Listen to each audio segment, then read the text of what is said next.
up, guys? It's the Farooqi brothers back with another video. And today for you guys, we're going to be talking about the news that just came out of the Hollywood Reporter that HBO Max is developing a spin-off series to The Batman. They'll focus on Penguin. So we know that Penguin's going to be featured in the Batman movie pretty heavily. We know that Colin Farrell is playing him. And we don't know the exact role that he's going to have in the movie, how big or small it's going to be. But I thought it was pretty significant that he is getting a spin-off series on HBO because it's the second spin-off that is coming out of this movie. The first one being that the Gotham City GCP, Gotham City Police spin-off series. So now we have two shows kind of branching out of this. So it kind of left a couple of questions, and I know that with Samir out for this one, I think the three of us can pretty quickly handle it. So Zian, we'll go this first question with you. Like, when you heard that they're making a Penguin series, the first question is, do you think this is a necessary show, or do you think this is a good idea to keep expanding the Reeves universe? I mean, I definitely don't think it's a necessary show, but of course, like, if you want to populate your new streaming service with new content, it'll be smart to harken on this movie, which is like coming up to be, it will be one of the biggest blockbusters that Warner Bros. Will release. So it's like, you want to capitalize on that.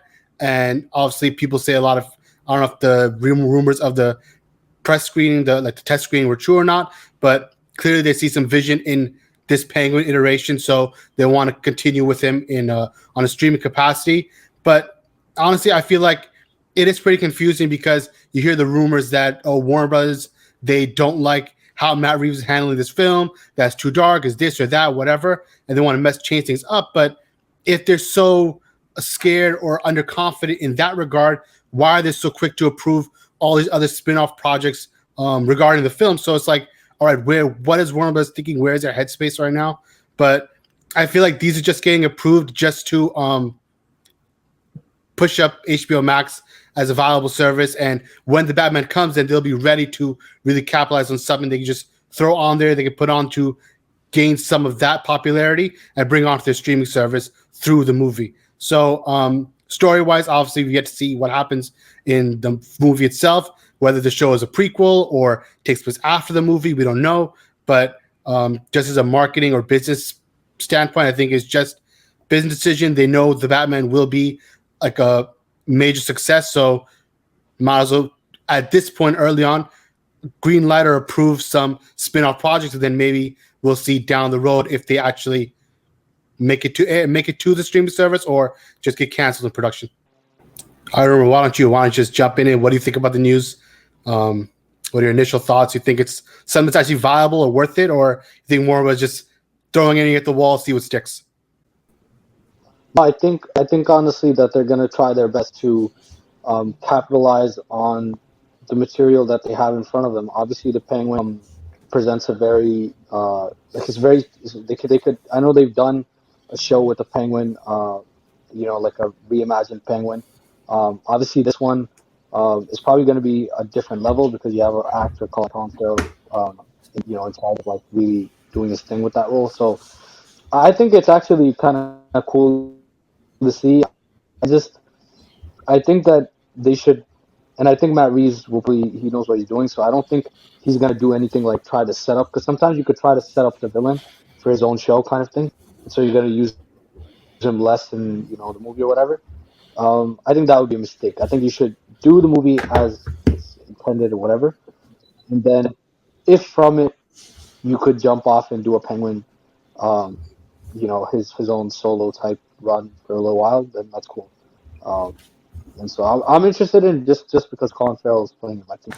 Okay, so what I was going to say there reminds me of the Suicide Squad and even Birds of Prey, because each of them got a direct spin-off. Birds of Prey is usually more recent, where they announced that Black Canary is getting a spin-off movie just for HBO Max. We know Peacemaker is getting his own series for HBO Max, and now Colin Farrell's Penguin's getting a series as well. So they're trying the TV medium, but it's interesting. In my opinion, I think this actually dispels the rumors that maybe WB's unhappy with Matt Reeves' Batman, because they wouldn't be greenlighting two shows like Zian said if they were not happy with the project. What I was going to ask Umar, but he already answered, so it's fine. But I'm going to answer it myself then, as of asking myself a question. What was that?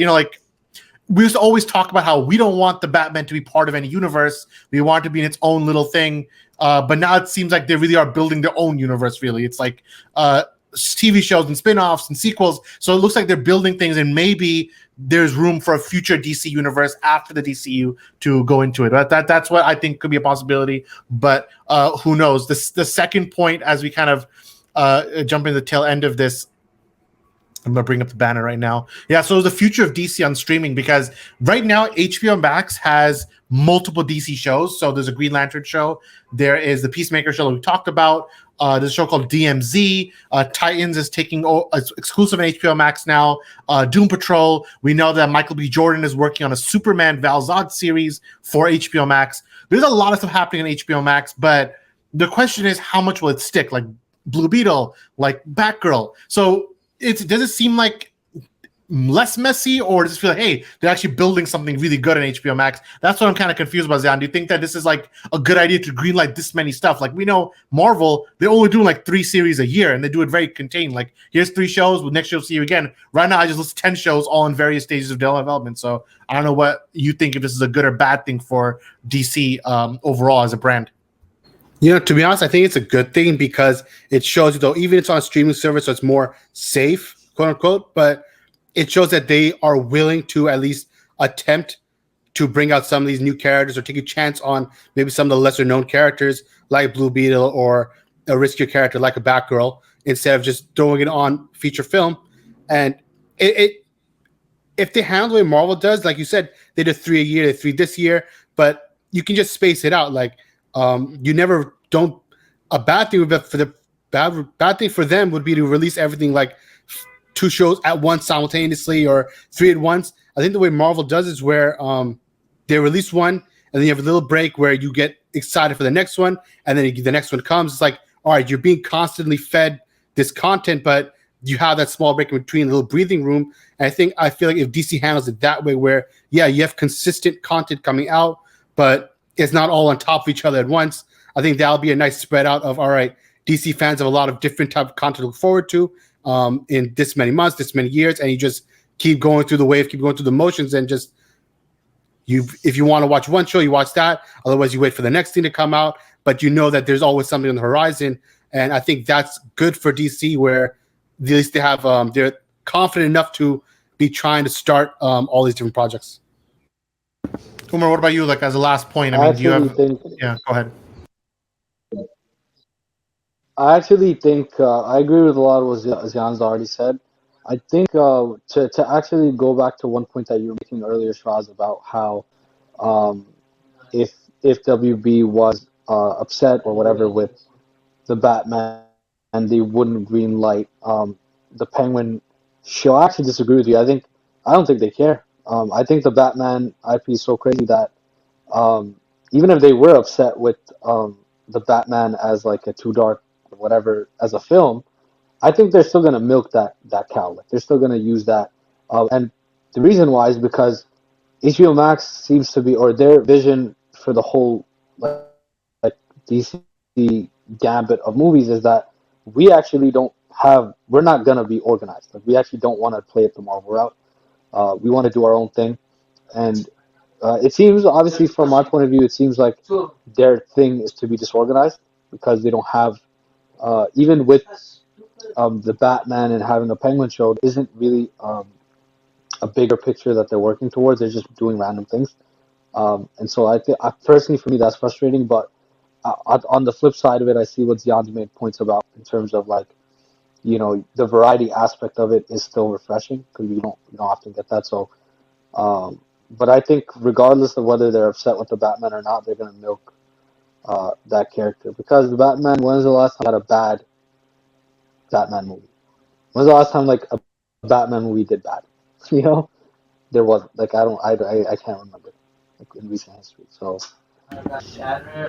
Yeah, I think my last point is I'm bring back this key art that that around social media, but it says it shows that each kind of little universe. Now the Batman, it shows that since this photo was made, there's been 2 more Batman announcements. So that universe is growing, and you never know what the future Superman movies that are being built and whatever, if they're going to be existing in this new universe that Matt Reeves is building. Before I thought, hey, just a like Nolan, it's 3 movies, no spin-offs, nothing, contained, and you're done. But it sounds like now they're trying to really are milking it, like Umar said. This is, of course, the future of the industry now with how streaming is. You can't compare it to how it was even 10 years ago. So that's how it's going to be. We're going to milk every single IP for everything it has, and then see what sticks and what doesn't. And then if it doesn't work, you know how they reboot. So we'll see how it goes. But we will jump back in this topic, talk about a little bit more with Samir this coming Sunday on the Built Different stream alongside all the other big topics of the week. So we'll see you there. From myself, from Zion, and from Umar, we're the Farooqi Bros, and we'll see you next time.